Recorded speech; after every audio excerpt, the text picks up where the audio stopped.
labes, and gyroscopes. I would believe in a globe if the Coriolis effect actually was used by anyone on the ground. I would believe in a globe if Antarctica could be freely explored. I would believe in a globe if NASA could explain how they safely traveled to the moon. I would believe in a globe if someone could show how the atmosphere just fades into the vacuum of space. I would believe in a globe if the sun and moon weren't the same size relative to us. I would believe in a globe if moonlight was warmer than moonshade. I would believe in a globe if gravity could be explained. All that being said, why do you believe in a globe?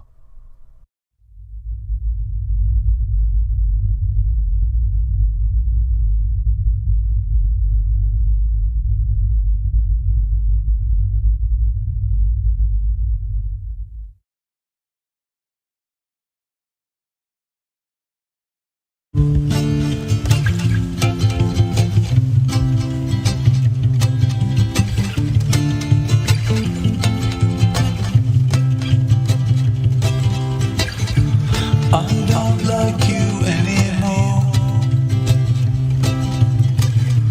I might walk right out the door. I don't feel the way I used to about you.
is a mirage.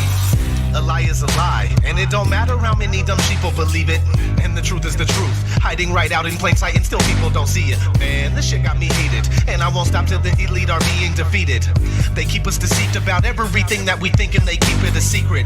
What we're taught is not conducive with reality. Big bang, evolution, and there's gravity. I tell the truth, and then these motherfuckers laugh at me, telling me the earth is photoshopped because it has to be. Most people accept the deception happily, but what they're doing to us all is a tragedy. God created the heavens and the earth in a verse, but we're living in a Freemasonic galaxy. They say we're monkeys on a ball flying through outer space, but there's no proof, it seems to have vanished without a trace. NASA and other agencies falling down from grace. You can take that bullshit pseudoscience and get out my face. I'm the antisocial type, you're a government prototype. That's why you make it a point to tell me that I'm crazy every time you're angry, cause you know I'm right. I'm standing outside the house of cards about to watch it fall. No more living on a cartoon ball. Horizon means horizontal, indoctrination is awful because you're taught the globe model. Ever since y'all could crawl, we follow rapists and murderers, liars, thieves, and sun worshippers, saying we can't see curvature cause we're all too small. And though it's never been proven, they say we're ripping and shooting, the earth is spinning and moving. Oh no, no, not at all. It's a criminal enterprise where deception intensifies. Assholes got us all living like on a cartoon ball. It is photoshopped, but it has to be. What you're seeing here is a mirage. They say that we went to the moon 6 times, but pure BS is the way that smelled. Now they're telling us that we can't even leave the planet because of the Van Allen radiation belt. Yeah, okay, sure. NASA, what you lying for? You lying now, you lied before. I can't take this anymore. The only thing they took to space was your imagination. Fake aliens are coming, now they have you waiting. We need to do something about it, no procrastination. Trying to cause the masses to awaken, that's the path I've taken. But you can see if you check all the percentages, so many people having cognitive dissonance. But that's what happens at the loss of your innocence. Then you get involved with all of this wickedness. They try to do all the humans this way. So are they just idiots? Who is to say? Conditioned by the television, it makes your decisions, opinions, and you just obey. Stuck in the material domain of Satan, where everything in each and every day is pagan. Mandela effect, cause the game is changing. People waking up and now the cage is shaking. The earth is flat, and that is a universal fact. If it isn't that, then tell me where the fuck the curve is at. They tell us that we can't see it because we're all too small, and now we're spinning on a cartoon ball. Horizon means horizontal, indoctrination is awful because you're taught the globe model. Ever since y'all could crawl, we follow rapists and murderers, liars, thieves, and sun worshippers, saying we can't see curvature cause we're all too small. And though it's never been proven, they say we're ripping and shooting, the earth is spinning and moving. Oh no, no, not at all. It's a criminal enterprise where deception intensifies. Assholes got us all living like on a cartoon ball. It is the world that has been pulled over your eyes to blind you from the truth. Like everyone else, you were born into bondage, born into a prison for your mind. It is photoshopped, but it has to be. It is photoshopped, but it has to be. It is photoshopped, but it has to be. What you're seeing here is a mirage. It is photoshopped, but it has to be. It is photoshopped, but it has to be. It is photoshopped, but it has to be. What you're seeing here is a mirage. We accept the reality of the world with which we're presented. It's as simple as that.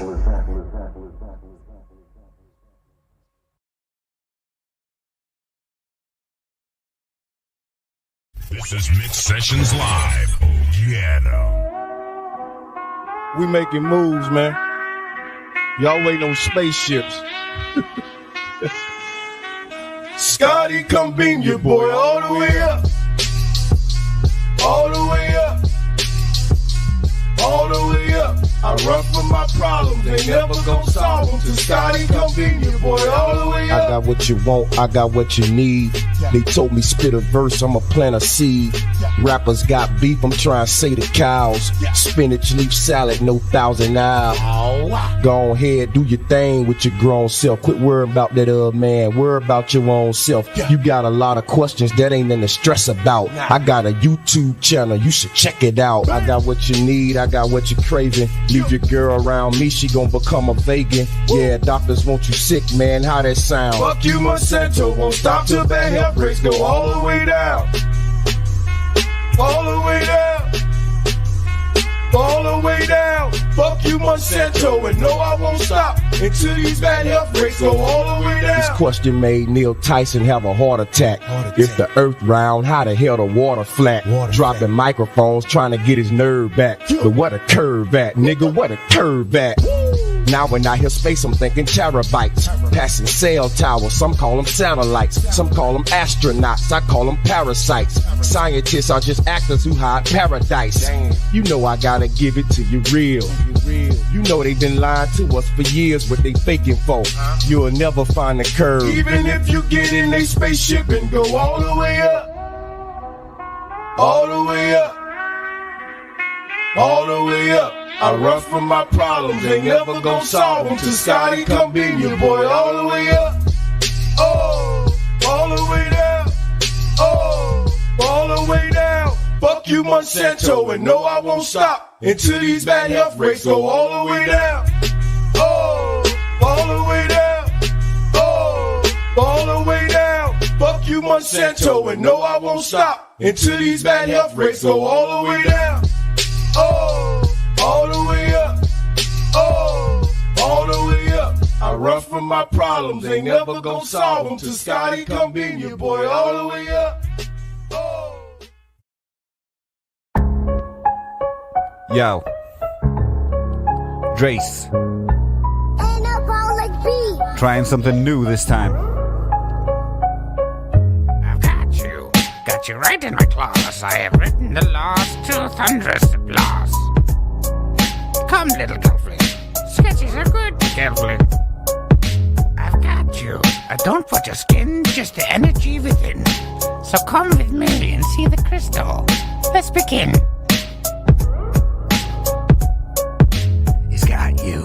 Got you under your skin. Do you have the mark yet? It's about to begin.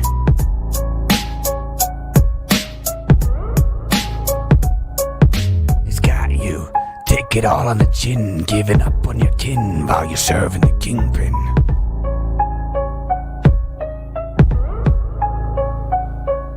He's got you. His little secret king. Mass of worshipping, believing the whole thing.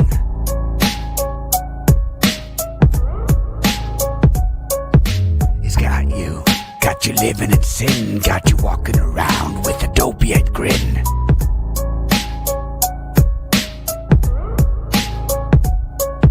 We got you, the globe has been. Don't believe me, wrap your hat up in tin. I'm your huckleberry thin, it's about to begin the unraveling of your programming.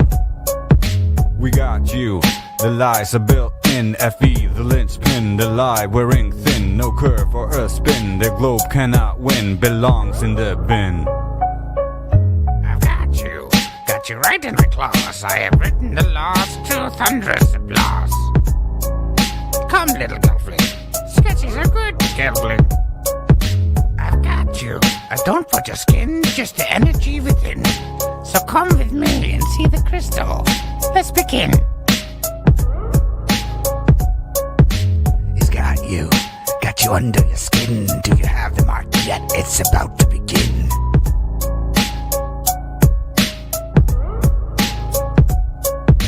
He's got you. Take it all on the chin. Giving up on your tin while you're serving the kingpin.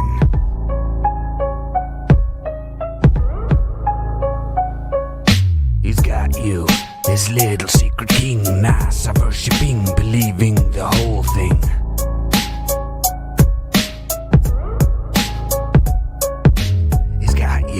Got you living in sin, got you walking around with a dopey-eyed grin.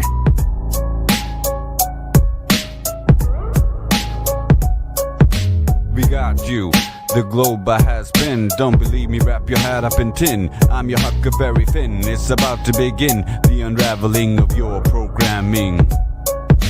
We got you. The lies are built in FE, the linchpin, the lie wearing thin. No curve or a spin, the globe cannot win, belongs in the bin. It's got you under your skin. Do you have the mark yet? It's about to begin.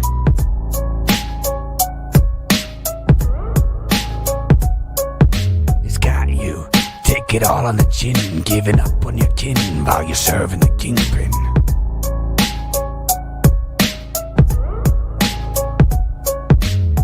You, this little secret king, NASA worshipping, believing the whole thing.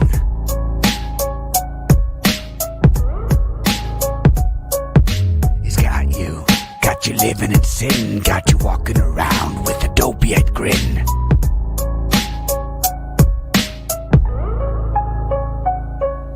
We got you. The globe has been. Don't believe me, wrap your hat up in tin. I'm your Huckleberry Finn. It's about to begin the unraveling of your programming. We got you. The lies are built in FE, the linchpin, the lie wearing thin. No curve or a spin. The globe cannot win, belongs in the bin.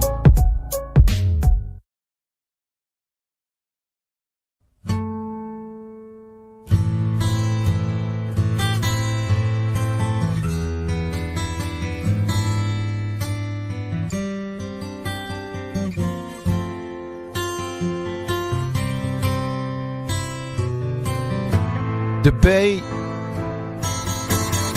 flat earth debate. Is there anyone who would debate me? Debate, flat earth debate. Where is the one who could debate me? Who has the science acumen? Where is the intestinal fortitude? Where can I meet you in debate? But Baltar, space monkey, you can't say I never tried.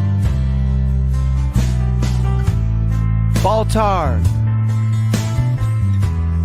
where are ya?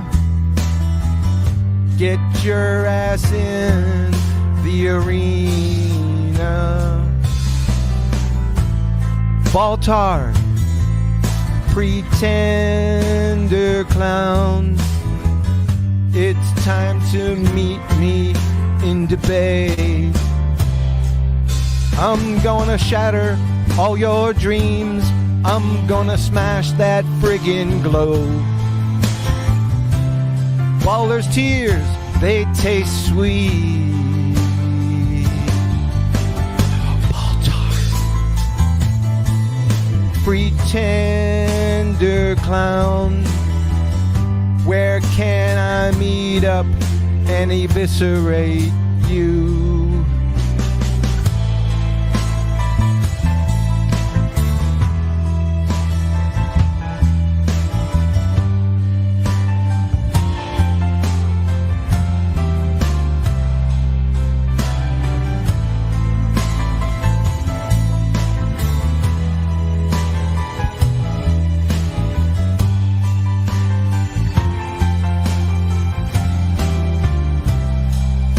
Oh, Baltar, don't you wish to see your spinning ball in cognis? Ain't it time you said goodbye? But Baltar, space monkey, I see that sadness in your eyes.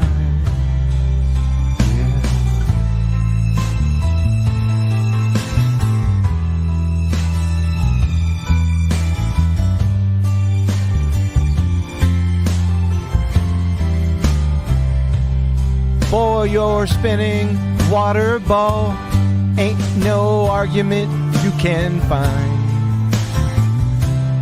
There is nothing you can say. Baltard, it's really over for you. There is nowhere you can hide. It's like shooting hippos in a fishbowl. Come on, Baltard, dry your eyes. Baltard, space monkey, ain't it good to be alive?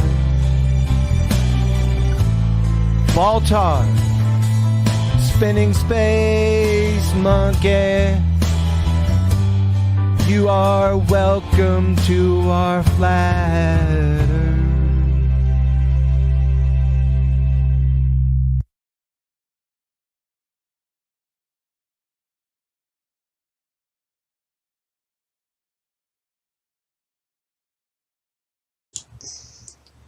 Hey, hi people. So this is another shot, but I'm hoping that it triggers some topic of discussion for later tonight, because it's something I would really like to thrash out with people, and it's this whole notion of the religious ideas of where we are, what it means, who we are, why we're here, and why, for me, I accept absolutely fucking none of it, right? And why I encourage none of you to accept it, and I encourage everybody to ditch it, okay?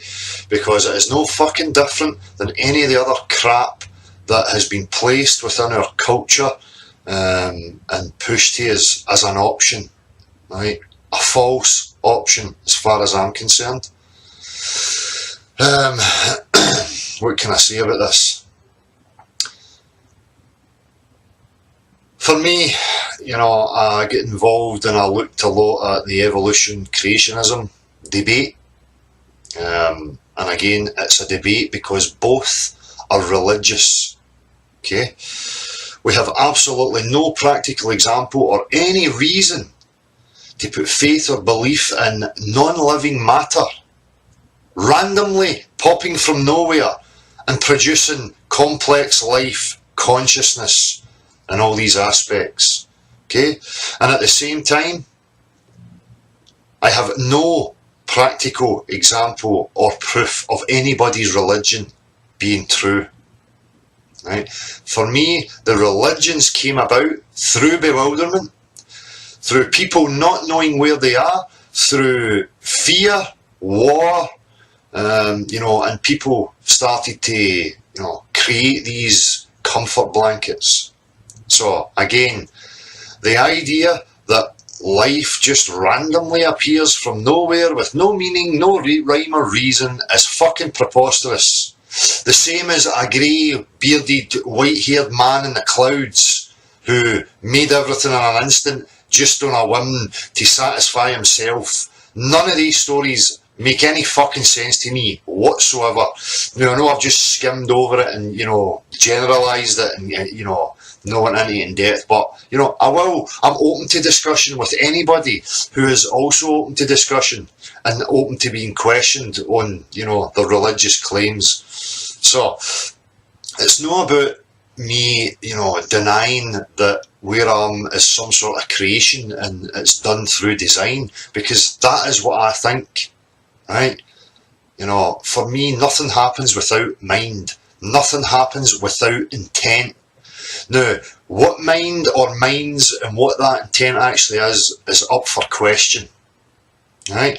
The reality of my situation is, I was born here, I had certain, characteristics to me, expectations, whatever you like. And what I was witnessing confused me. It confused me that nobody knew who we were, why we were here, what it was about. Right? None of the explanations offered have ever sat right with me.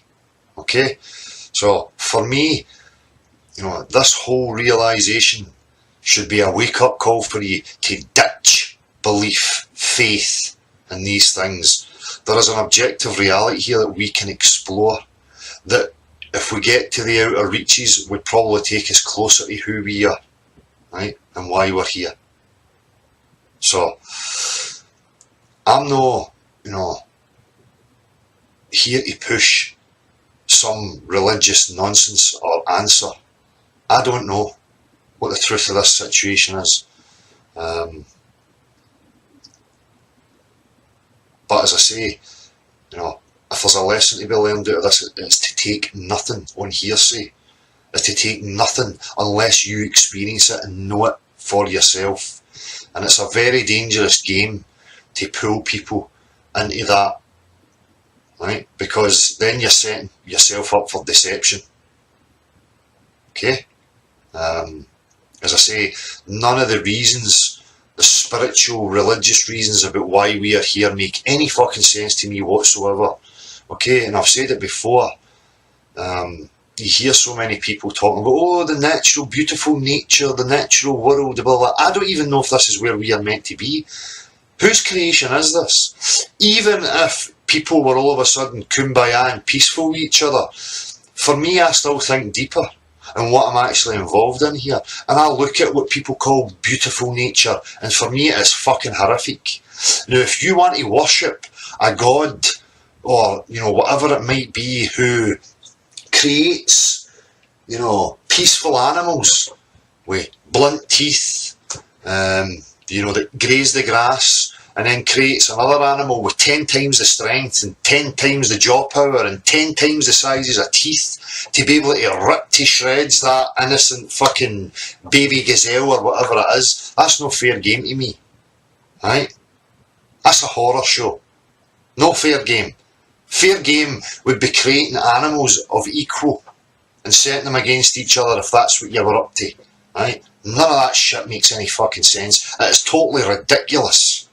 Right? So again, I think it's just a matter of how deep people go into the thought.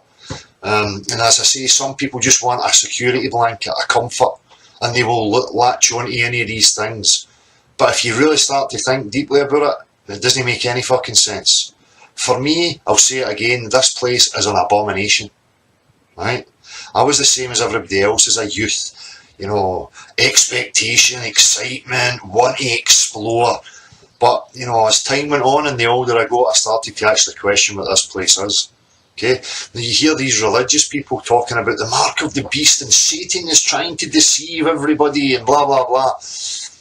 What if your body's the mark of the beast? What if you already are deceived before you were even born? Right? Now, what is the rhyme and reason? What could you possibly come up with for this existence?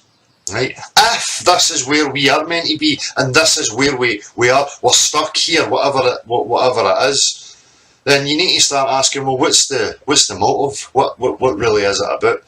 Now, people who suggest that there is meaning that extends off beyond out into other dimensions, where's your fucking proof for that? None of that makes sense either. I mean, where does it keep going? What are we trying to achieve? Yeah? It's a construct for me. A construct tells me that it is not natural. Now, we talk about the natural world and that has some sort of natural order. But if you then entertain and you're actually looking at it and saying, well, it is a construct, it's some sort of design creation, then how is it fucking natural? It's not natural. There is no naturalistic explanation where it just all magically happened itself. It was put in motion. It was set up. Now the question is, by who and for what purpose? Now, people get stuck on, it's some, all-loving, wise guy. Well, what if it's no? What if you're an eternal soul and this is some sort of trap? Not that that's what I'm saying it is, but you need to entertain these other possibilities so that you don't get stuck. Right? Now, I've entertained these possibilities and none of them come up with any answers. What sits right with me is that it is a technology.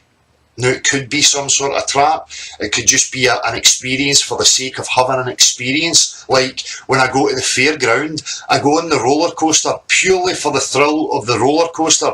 I don't go on that roller coaster expecting to take some lesson away with me. Right? So, again, I don't want to make this too long and digress into it too far. I hope, what I'm saying, people can latch on to and understand what it is I'm trying to say. I'm saying it because I want to open up dialogue and discussion with people who, for me, seem to be pushing this, especially in the comment section. Now, I'll see if I can find a wee quick example of what I'm talking about. We've got one here. Why do flat earthers keep getting the reason for deception wrong? The reason is plain and simple. It was a plan by the Freemasons to take away the power and the claim of the truth from the Catholic Church, also to cast doubt on the word of God. What is this mystical God who creates animals to suffer and to murder each other and then fucks off and leaves it? What is it you're worshipping here? What is it you're looking for? What if your God is waiting for you to realise that this is a shithole, that it's not his creation, and that you better get to fuck out of it? It's this aspect of people trying to, rationalise and make sense and put meaning to this place. Like, this is where you're meant to be. And then tell themselves these delusions about what it was. You need to establish first if this is where you're meant to be. How do we know this is not some sort of, genetic engineering programming going on? Why do we have so many different races of people? And such a complexity of animal life? Where do they come from? No? Your naturalistic explanations don't work either. Right? There's something more going on that we're just not getting an understanding of yet. Right? Look for another example of, this God type thing.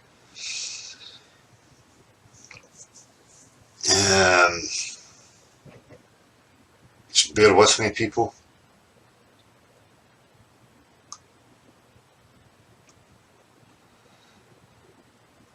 Okay, this one is Big Mate does not mention the dome, the firmament. I think we have been placed within here as punishment, as a Lord of the Flies scenario, to keep us away from the decent others. We are of original sin, a first and last of a test species, too unpredictable except towards violent tendencies, 100% certain in that issue. So, somebody coming in with a different angle and a different aspect, that we're held here because it's a punishment or whatever.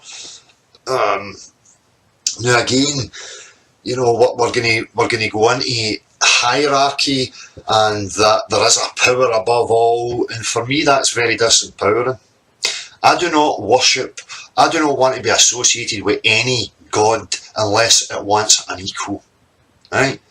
Unless it wants equality and equals, it can go and take a fuck to itself, right? That's a lesson for me through all this, and that should be the lesson for you lot. Take responsibility for you, empower yourself.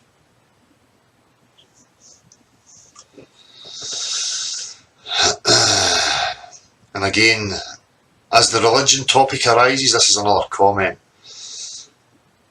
Big Man is strangely cued on the Christianity crucifix religion, whereas how about the filthy Jew star, Pentagon, two opposing pyramids, Satanism, Judaism, Talmudism as a religion of Antichrist? Why only oppose Jesus Christ? Look, this is the point. I do not oppose any particular religion as just being, my focus of attention. I oppose every single one of them. I oppose faith, belief, religion. I oppose them all. They are substitutes for knowing. Okay? They are there as a result of the bewilderment and confusion and fear of people. And that's it. Right? When you know, you don't need a fucking religion. So let's try and pull together and ditch this boring, brain-numbing crap and try and progress and move on. Right? Because I say that doesn't mean I'm a heartless, uncaring, cold, psychopathic killer. No, it's the opposite. I care deeply and I want the truth and I want the best for the people who I care about. I want equality, I want justice, I want understanding, right? I know that mind has to be at the forefront of this. I don't know how that came to be, what minds, whose mind. None of that matters to me right now. The only thing that matters to me right now is establishing where I am. Because I know that's going to take us a hell of a lot closer to who we are. Why do you think they make such an effort to hide it? Not to hide your fucking God, or whatever delusion you want to believe in. Right? It's to disempower you. It's to take us away from the real history of how we progressed into this. If we're in bewilderment and we don't know where we are, then we can be used and manipulated to other ends. Right? So, I've probably waffled a wee bit. It's much better when I can enter into dialogue with somebody about these situations, these topics. So if you are a religious person, if you feel like I am opposing your religion, and you want to have your say, be my guest, please come on. But you must be open to question. And that's it. Right? So, again, if you have something to say, we're on again tonight, 7:30.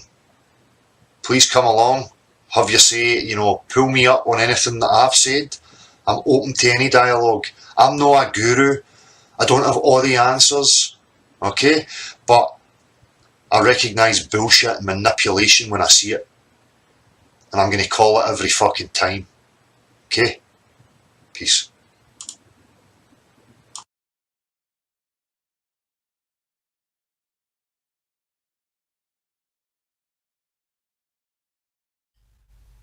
Let's talk about these anti-flat earth defense mechanisms the vast majority of people seem to have. The first one is the term flat earth itself. When people hear that word, or they hear you questioning the globe model, the moon landing, or anything of that sort, they go, "Wait a minute, you're not a flat earther, are you? You're a flat earther, aren't you?" With this condescending, all-knowing tone, as if you accept this label, you've been pigeonholed, and anything you say afterwards holds no value. And why is this? Because of websites like the Flat Earth Society, giving misinformation and strawman arguments, and mockumentaries like Behind the Curve, showcasing the worst examples of so-called flat earthers for everyone to laugh at. So now, you're guilty by association if you admit that you're a flat earther. I'll use the flat earth keyword for the algorithm because it's what everyone searches for. But I named my children's book The Earth Plane, and we named our movie Level, purposely creating quote-unquote flat earth content without this pigeonholed label in the title. So of course, among other globe skeptics, level earthers, whatever you want to call us, we can accept that we are flat earthers. But when your friends and family members or strangers on the street you're trying to convince hear a bit of your skepticism and then ask, "Oh, you're a flat earther, aren't you?" I recommend doing as Del from Beyond the Imaginary Curve does, and insisting that no, you're not a flat earther, because the earth has mountains, hills, and valleys, so of course the earth's not flat, thereby disarming their first anti-flat earth defense mechanism, because you don't admit to being their strawman version of a globe skeptic, what they have seen in mockumentaries or on the Flat Earth Society as a flat earther. No, you're not that. You're just a man or woman like anyone else, questioning their reality, questioning what they're told, not just believing outright what the government or government organization says. So the next one, once you've disarmed them and they realize, oh yeah, he is a flat earther, regardless of what he calls himself, their next anti-flat earth defense mechanism will be, why? But why? Why would they lie? The incessant mantra of the ball earther. But, why would they lie? It's not even a question. It's a defense mechanism. They haven't researched the evidence for an alternative shape of the Earth for even a minute, but suddenly they want to know the motive for this lie. Yeah, right. This isn't a genuine question. Imagine a detective rolling up to a crime scene and there's blood all over the place, bodies everywhere, stinks to high heaven, and little deputy rookie volunteer rocks up behind him, taps him on the shoulder, and says, what do you think the motive would be for a crime here? I'm not seeing why there would be a murder here.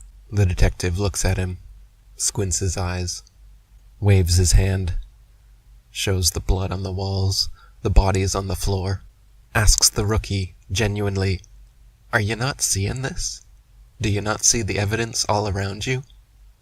And the rookie, as if blind to the crime scene, unable to research or open his eyes long enough to see any of the evidence, just impotently continues on, asking, but why?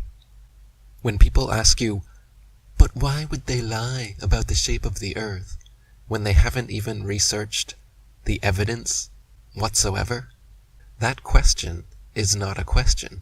It's a defense mechanism. And if somebody is just asking you a question as a defense mechanism, you're not required to give them an answer, nor is it in your best interest to try and give them an answer. Because why are they asking you that defense mechanism question in the first place? Because it's such a huge and open-ended question, and you are not the one who's lying, so you couldn't possibly explain the motive of the liars, even if you knew it to the finest detail. Therefore, regardless of what answer you give them, or how good it is, they're just waiting for you to open your mouth so they can laugh and scoff at whatever answer you try to give to their impossible question. But why would they lie? People who ask this question are unaware of just how prevalent lies have been and continue to be throughout history, in all facets of society, in the media, in government, in history, in science. The lies are everywhere. And anyone that's going to ask you, but why would they lie, is obviously a mainstream media believing conformist sheeple who hasn't got the slightest idea of how the world actually works, and trying to hold their hand and explain to them the entirety of history and politics and conspiracies that have been hidden from them is an impossible task. As they say, you can lead a horse to water, but you can't make them drink. You can lead humans to standing bodies of level water, but you can't make them understand that they're impossible to bend. So when ballers chant their "why would they lie" mantra at you, don't feel obligated to try and dish up some answer that's somehow going to satisfy these insatiable people. If they really cared, they'd be looking into it as deeply as you are. And instead of that question being some flippant defense mechanism, it would be a genuine question, like it is for you or me. I can list dozens of reasons why they would lie, and I have in other videos. But just realize that this barrage of questions that ball earthers throw at you are more defense mechanisms than genuine questions, and you're not required to try and answer all of these defense mechanism questions. One of the biggest impediments to waking up is ego, and it is their ego that's chanting these "but why would they lie" mantras, these "oh, you're a flat earther." You'll notice your more enlightened friends and family members, when you told them about it, didn't come at you with this kind of attitude and these dismissive questions. Your more open-minded friends and family members were probably curious and interested. And when they asked questions, they were good questions, and they listened to the answers. And then you had productive conversations following them. This is a whole different thing than you get with these other people. And almost all people, when you ask them if they consider themselves to be open-minded, answer in the affirmative. So everyone likes to think of themselves as open-minded, but notice theirs and your reactions to certain things, and notice if you really are as open-minded as you think. The next anti-flat earth defense mechanism, aka insincere question, asked by these egoistic people is, how could they pull it off? Why are there no whistleblowers? You're telling me everyone that works at NASA is in on it and lying? You're telling me everyone in every space agency around the world, every teacher, every astrophysicist, every scientist is in on the lie? Again, as you can tell from the attitude, from the way they asked the question, it's not a real question, but a defense mechanism. And again, people who actually ask this question genuinely can and will find the answer. For example, most people, scientists, teachers, even people within NASA and other space agencies, are just duped like everyone else. And they're compartmentalized in a hierarchy of need-to-know basis. So the only people that are actually in the know are the acternauts and the very highest higher-ups in these organizations. And again, what these scoffing people have never researched, don't understand or realize, are things like Freemasonry, the prevalence and potency of secret societies in the world. They don't realize that literally all of the astronauts were members of this largest and oldest secret society in the world, and their members are blood oath bound, sworn to secrecy. So why are there no whistleblowers? Research Freemasonry, secret societies, blood oaths, and why these people would never and could never blow the whistle. Research Freemasons like Captain Morgan and John Robison, and you'll see exactly what happens to Freemasons who break rank and try to blow the whistle. But again, the people condescendingly asking these questions, they don't care. They're not asking the question for you to give them an answer. They're asking you the question to shut you up and to laugh at you. So what is the actual effective way of dealing with these people? I've tried giving genuine answers to them, spending your time and energy and patience, eating your pride to allow them to talk to you condescendingly while you still sincerely try to give them answers, because the only reason you were talking to them about this in the first place is because you genuinely want to help and inform them. But all they see is an opportunity to laugh, condescend, and boost their own egos by stomping on yours. Now, it's not our duty, nor is it even that effective, to allow them to do this. And it may sound harsh or crass or ineffective to those who haven't experienced this to the degree someone like myself has. But I'll give you my advice. When someone comes at you with this attitude, give it right back to them. Don't waste your time, energy, and patience trying to be sincere to someone who just wants to condescend and laugh at you. Laugh right back at them for their stupid belief in a wobbling, spinning, tilting space testicle in an infinite vacuum with bendy oceans and upside-down people in Australia. Laugh at them for thinking they can dig a hole to China and find more sky below them. Roll your eyes and tell them, okay, then enjoy spinning on your wobbling space ball, genius.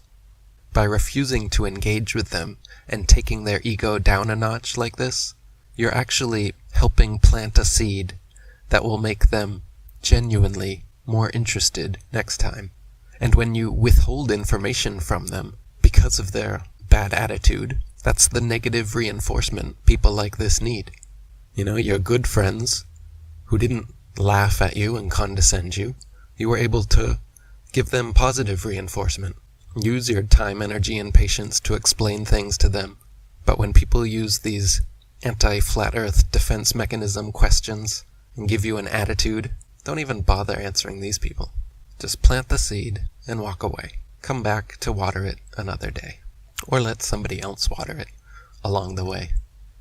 It's not your responsibility to hold these people's hand. Just plant your seed and go on to more fertile ground. Because even if you do answer their question, then they'll just ask you the next defense mechanism query. Why does it matter? How does it change my life? I still have to go to work in the morning. So why does it even matter? I don't really care either way.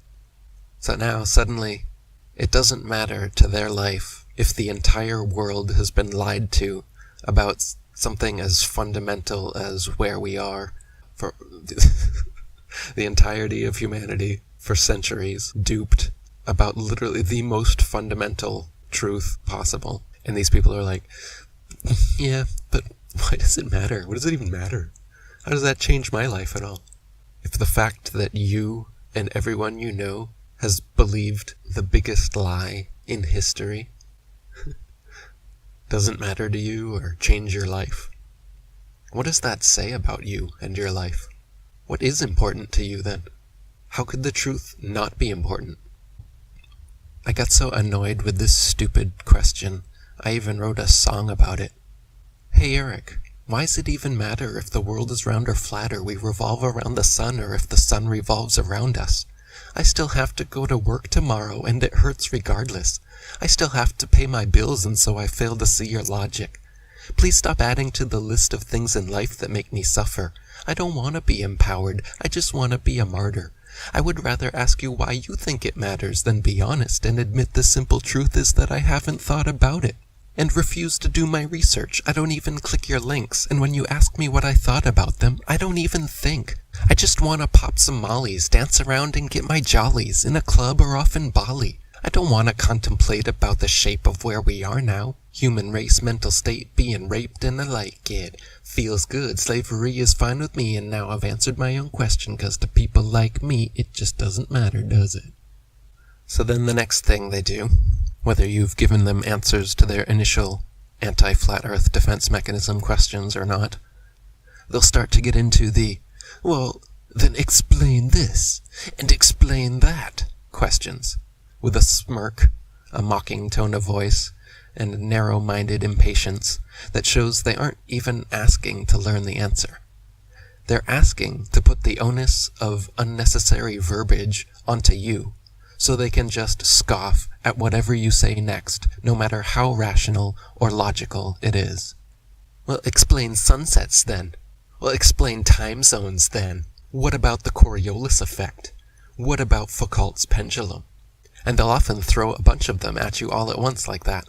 Again, proving it a defense mechanism, not a real question. Because in real conversation, you can only answer one question at a time. And when people throw them all at you like that, it's an attack, not a conversation. And as a skilled conversationalist, you need to understand when you're being attacked and switch up your tactics. This isn't a normal conversation anymore. And it's not your job to explain this and explain that, and what about this, and what about that, to these people. If they actually care, they will do what you did and read books, watch videos, search the internet, perform their own experiments, and figure out the truth for themselves. And at this point, I'll give another piece of advice. When you get to the explain this, explain that stage of questions, it's difficult in impromptu conversation to give perfect answers to these difficult questions. So instead of even trying, you're better off recommending them specific videos that answer the questions. For example, on my channel, I have at least one video for pretty much every single question I've ever heard asked about the flat earth, on purpose, so that people can do this. Instead of trying to give their best version of an answer in a comment or in a conversation, they can send a link to a video that answers the question in a much more complete, well thought out way than anyone could do when put on the spot. And if they won't watch a video, which many of them will say, "No, just answer it. Just talk to me. Just tell me in a comment. I don't want to watch another video." Well, again, they're showing you they're disingenuous. They're showing you they don't actually care. They're showing you these questions aren't real questions, they're defense mechanisms. And they're asking them to shut you up and to make you look stupid. So the second you recognize someone coming at you with this kind of attitude, I recommend starting to close up shop. You know? You don't have to immediately block them and run away. But I mean, recognize that, okay, we're about done here. And just take their ego down a notch. Give them a little flippant remark. You know, I like to tell them, enjoy spitting on your wobbling space testicle, genius. A little sarcastic boost to their ego. You know, call them a genius. In this day and age, you can't even call people stupid anymore. You'll get flagged and blocked for bullying. So, you gotta use strategic sarcasm like I do. And you just be like, whoa, well, enjoy spitting on your wobbling space testicle, you genius. And I'm telling you, answering them in that way piques their interest much more than giving them an actual answer to their actual question. You know why? Because they see that you do value your time and energy, and that you actually have enough intuition and follow-through to notice when some snarky moron is just trying to bait you in. The next anti-flat earth defense mechanism is the appeal to authority. You're not a scientist. You're saying you know more than Galileo, Newton, Copernicus, Einstein, and every astronomer in history? Again, not understanding the multitude of lies throughout history, the multitude of lies within science, the prevalence of Freemasonry among these heliocentric scientists, nor do they even know the trivium and logic and logical fallacies and understand what appeal to authority is. Appeal to authority is a logical fallacy. It's a sophist argument that means nothing. Just because someone is a so-called expert in a field does not mean their every word is truth. And that is why such appeals to authority are fallacious arguments that hold no merit. And what's the next one once you throw that out? Appeal to futility. Once you've thrown out their appeal to their space priests at NASA, then they may start to appeal to futility instead and say, "Oh, we'll never know. How could little old me know? How could little old you know? We'll never know in this lifetime." You even get a lot of guys in the so-called conspiracy community doing this appeal to futility. So-called flat earthers, also. Mark Sargent, for years, said that he doesn't know if the earth is flat. He's just sure that it's not a ball. Sam Tripoli has also been riding the fence for years now, where he refuses to accept that the earth is flat and motionless, and instead continues his endless appeal to futility, where he says, "I'm too stupid. I don't have time to research it. I don't have time to figure it out. So I don't know. But what I'm sure is NASA's full of shit. The moon landings never happened. And I'm skeptical of the globe." I don't understand people that have conspiracy programs, conspiracy podcast, but then says they don't have the time or the energy to research conspiracies. And then they just sit on the fence and say, I don't know about everything. What is the point of your show if everything holds equal merit? Straddling the fence is good for viewership, because then you don't piss anyone off. But if you actually care about the truth, you can't just straddle these fences for years. If you want to be a leader, you have to actually have discernment. You actually have to make decisions and follow through with them. And that leads me to another type. The endless debater. Whether it's on the flat earth side or the globe earth side, debate is the last refuge of the cultist. Debate is not how one arrives at truth. Objective reality isn't debatable, and anyone looking to frame the discussion that way is being disingenuous to begin with. I'll talk with people about flat Earth, but everyone wants to debate, like we're discussing what color to change the White House to or something. But we're talking about direct, observable, measurable, empirical reality here. It's not a debatable subject. So when people go on about, why won't you debate? When is there going to be a debate? Again, it's an egoistic mentality wanting to see some kind of winner or loser playing this subjective game. But again, if you wanted to change the color of the White House, that would be something you could debate. Debate the merits, the whys, the pros and the cons, and come to a final conclusion at the end. But when you're talking about physical reality, demonstrable, tangible substance, there is no debate to be had. There's only truth and fiction, reality and lies. The problem is these people have no intuition, and they're gullible as all get up. They think the government and mainstream media are bastions and beacons of infallible truth. And again, this is why no debate or well-worded answers to these questions are going to do anything to these people. They're so far gone. They've been so indoctrinated into the mainstream propaganda, their government-warped view of the world, that it would literally take them many months of genuine introspection and deep research to get out of the prison their mind has become. They don't even realize that their questions are defense mechanisms. They think they're being rational and logical. They think your skepticism is so far beneath them that they can barely hear what you're saying anymore. So again, instead of running around and doing all their research for them, I suggest just noting and verbalizing the fact that you see their attitude, you hear that condescension, and it's fine. You were just checking. You can see they're not ready. And you've been treated this way before. It's fine. You're just not going to subject yourself to it again. And they may even try to reverse then, oh, no, oh, come on. Because they wanted to laugh at you. They don't like that you're using your intuition and then asserting yourself and not playing their games anymore. They'll start coming at you like, oh, no, come on, no, I'm serious, why would they lie? No, come on. No, just explain the sunset to me. Explain time zones. So just plant the seed, walk away, find more fertile ground, and if they come back with a better attitude, then it's time to water those seeds and you may see them sprout eventually. Because that's how it actually works. Nobody wakes up in a single conversation. The subject is too big.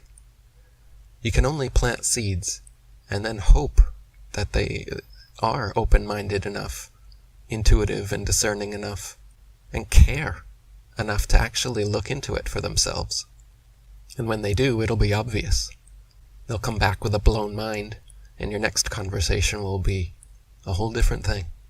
And that leads me to my last recommendation, which is watch parties. If you really want to wake someone up, get them to agree to sit down with you and watch an informative documentary on the subject, like our new Level movie, or 200 Proofs Earth is Not a Spinning Ball, or The History of Flat Earth, or How Everything Works on Flat Earth, are some examples. By getting them to agree to sit down and watch a video with you that explains the answers to all of their questions without them even having to ask them, and does so in an engaging and hopefully entertaining manner, we'll get past these anti-flat earth defense mechanisms and get to the deluded soul, the deluded baller soul in there. And remember, people have been programmed through the media to view conspiracies and conspiracy theorists as crazy and unstable. So when they start making you feel this way with their condescension and scoffing at you, Don't retaliate by going all crazy and getting mad at them and raising your voice and all this. But lead by example, by showing them that you're so far above their worldview and their egos need to stomp on you for presenting something different from what they think they know.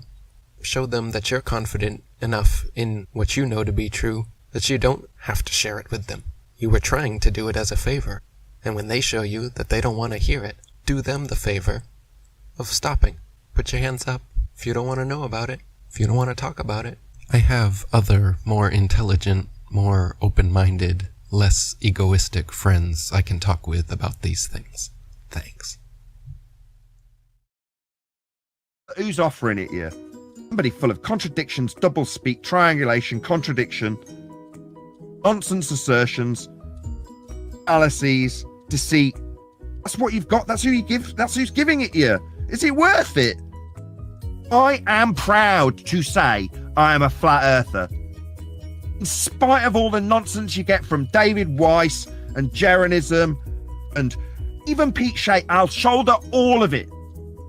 I'm flat and I'm proud. Earth is flat. If you've found some teat to suckle on that tells you that it's flat, but you can say it isn't, then realise you're being brainwashed and gaslit for whatever the purpose is of the manipulative sod that's decided to use that stupid contradiction to give you some comfort. Man up! Earth's flat. Deal with it.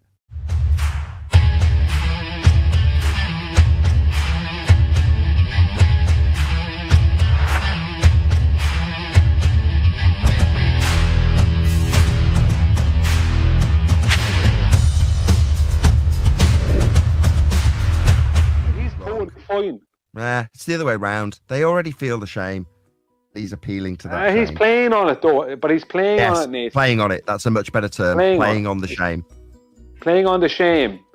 But it's okay, but he's totally fine with calling his whiteboard flat and also stating it's not 2D when he's put on the spot. Right. See, well, I want to be the antidote to that. Right. Yeah. It's not something that you necessarily would pick up as a badge of honor. Yeah. When you stare over at the badge that says Flat Earth on it, it looks dirty. Yeah? Believe me, once you polish it, you realise how gleaming the diamond that is that badge actually is. Now, like I say, I'll shoulder all the crap that comes along with it, this included, because it's a fact. And I'm not ashamed to say it. You shouldn't be either. The fact that it's a tarred badge is because they've had to pour tar on it. And the fact that once you've polished it, people want to come back along and pour more tar on it makes you want to go to somewhere like Bev's. And I get it. I empathise. I'm not devoid of empathy. When I see these lost souls going to Bev's, the shame of Flat Earth hopefully behind them. Well, I'm not going to offer you any comfort in that regard, I'm afraid, if I'm appealing to those people on his server and his audience, which is who I'm ultimately appealing to in this regard. I can't offer you the same comfort. I'll give you something different. We here, Ballbusters, will give you something different.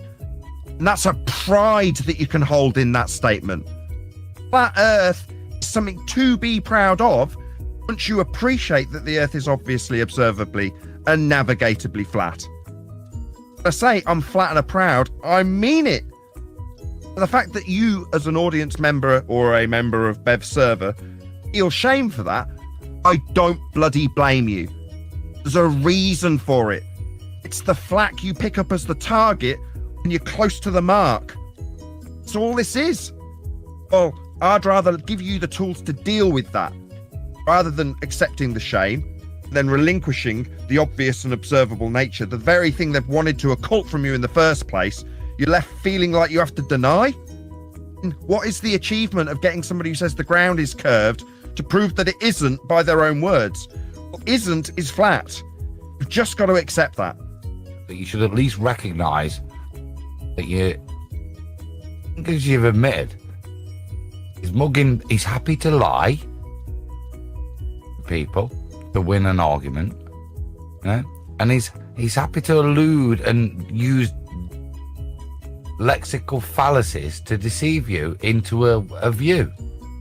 And you have to accept that, because you have not been able to even verbalise what his claims are.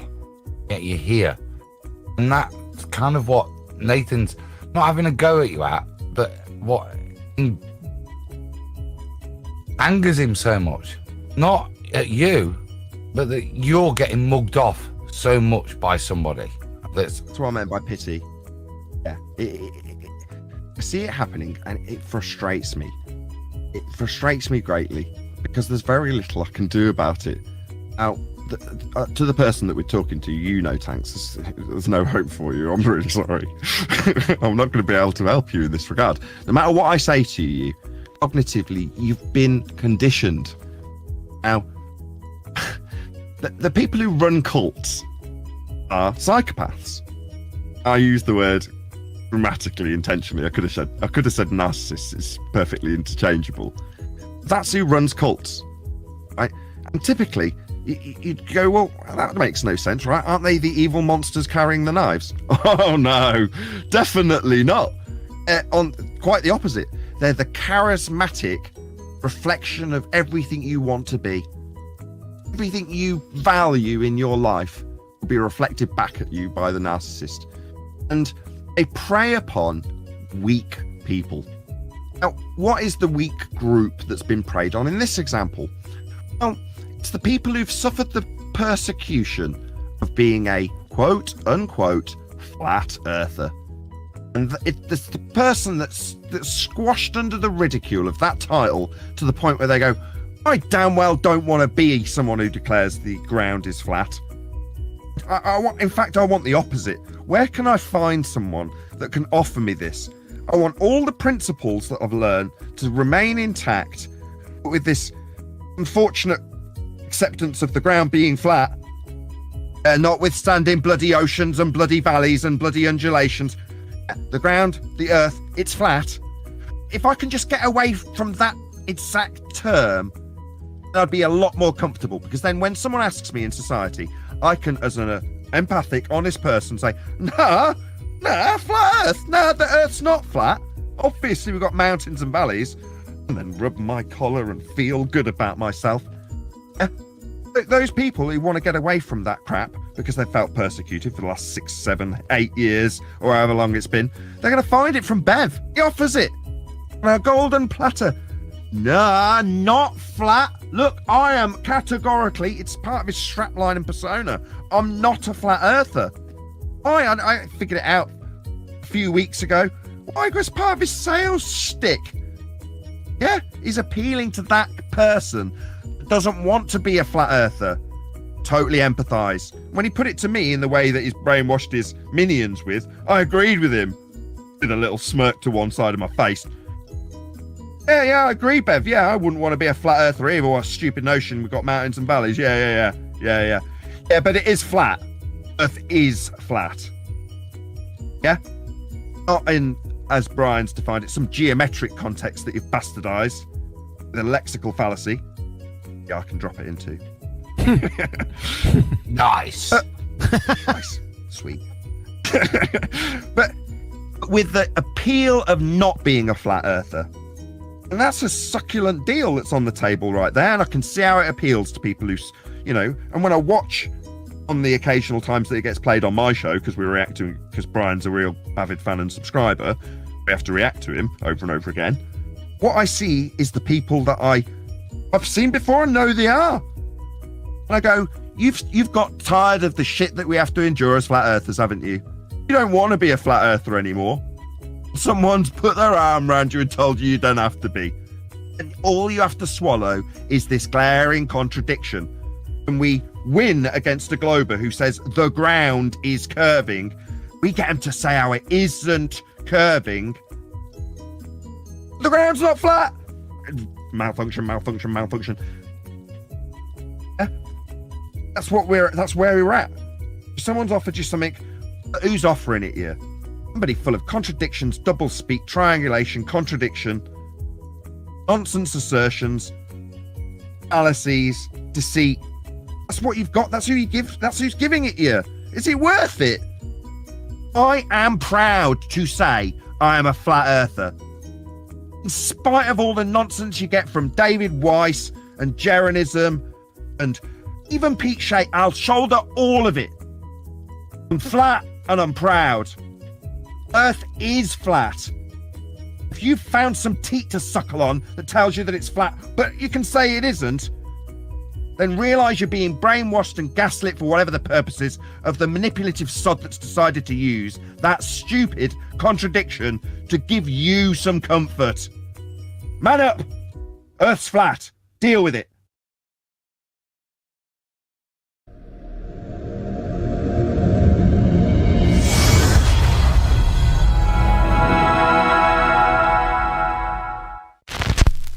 Have you ever looked away from Earth into the black void?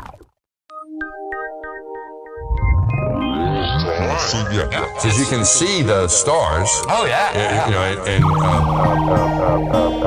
we were never able to see stars from the lunar surface or on the daylight side of the moon. It's not a black void. I mean, it's black, but there's all kinds of little polka dots. Space is fake AF. Mashed potatoes. Space is fake AF. There's more than stars. You can see planets. You can see moons. you see the gas. It don't matter. Say the sky was not the limit. He fly to the moon in another second. But we haven't been back since 1972. I gotta play the didgeridoo. Destroyed all the papers and blew up the Challenger crew. Except for the twinsies. It's not. Space is fake AF. Space is fake AF. Look out into deep space away from the sun. It's the darkest black you can imagine.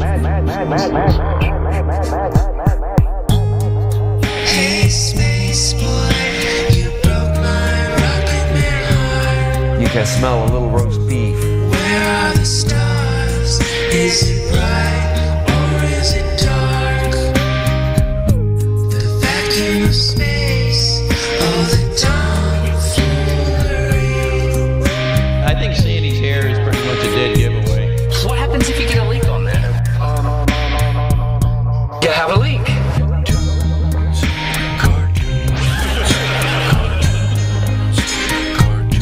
Debunk my bubble. Look, butterflies. It's hard to comprehend. Space is fake AF. Two little bitty O-rings. Space is fake AF. It's not what you think, Holmes. Space is fake AF. It's all just start doing this. Space is fake AF. Research Eddie Bravo. You just have a leak, and what you would do is lose air.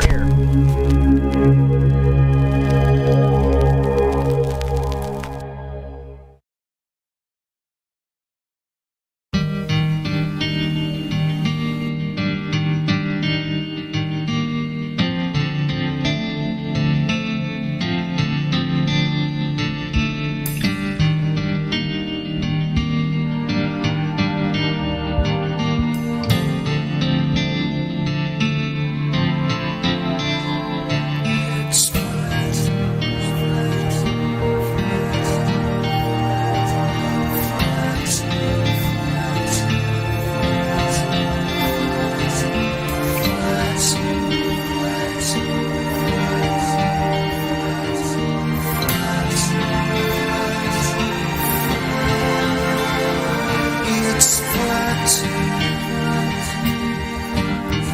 We don't live on a spinning ball. Not from where I'm certain. 'Cause I can't see no curve at all. I've waited all my life just to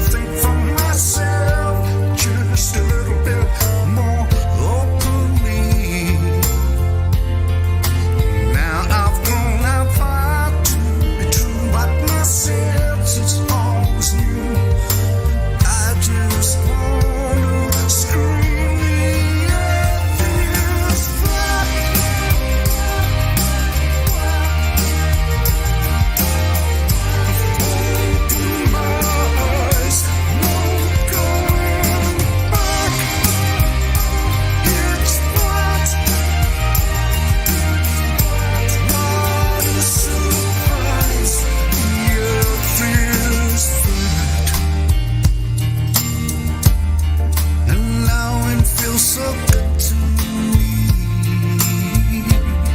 I'm working every day with this mind full of positivity. Waiting all my life just to think for myself, just a little bit more critically. 'Cause now I finally found to be true what my senses always knew. I just wanna be screaming at this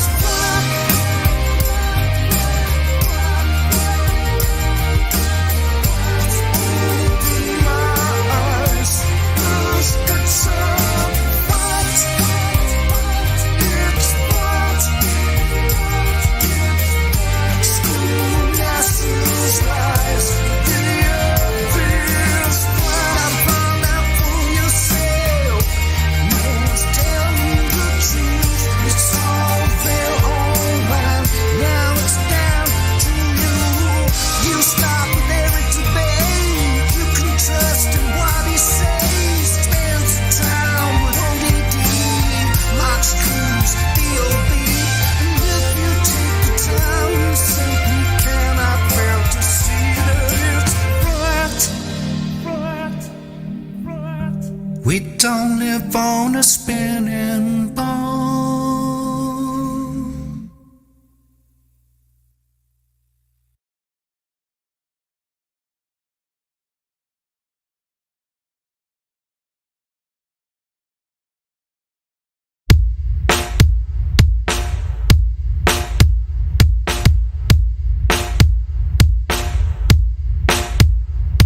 Y'all say it's a distraction, but look what's happening. Truth is taken to the streets with the plan of action. Why would they fit, but how would we live? Yo, what's the point, man? It is what it is. Well, how you think those captains navigate the sea? It's easy as plain trigonometry. Ask any surveyor or architect if there's a lake of curvature that they can detect. Even civil engineers see we ain't on the sphere. Ask pilots what they see when they up in the air, saying that we're all monkeys on a ball spinning east. As if we don't belong, we're like we're some kind of disease. Now, have you ever seen a river running uphill? That's what I thought, and you never will. You want a nail in the coffin? I'm sure you can have it. Take a good look at the single law, thermodynamics. What? You got CGI, we got 200 proofs. You got NASA lies, we got 200 proofs. You got lights in the sky, we got 200 proofs. We got 200 proofs, over 200 proofs. Hey, you got CGI, we got 200 proofs. You got NASA lies, we got 200 proofs. You got lights in the sky, we got 200 proofs. We got 200 proofs, over 200 proofs. Hey, the earth's flatter than a matter of fat cat, and this rhyme's tighter than a dry hymen line vagina. Your mind's kinda like a fine china dining item, ready to crack at the first sign of any pressure. So let's test you with the best open-ended questions. Consider first, don't just blurt out your worst suggestion. What shapes the world? Is it twirling around, you reckon?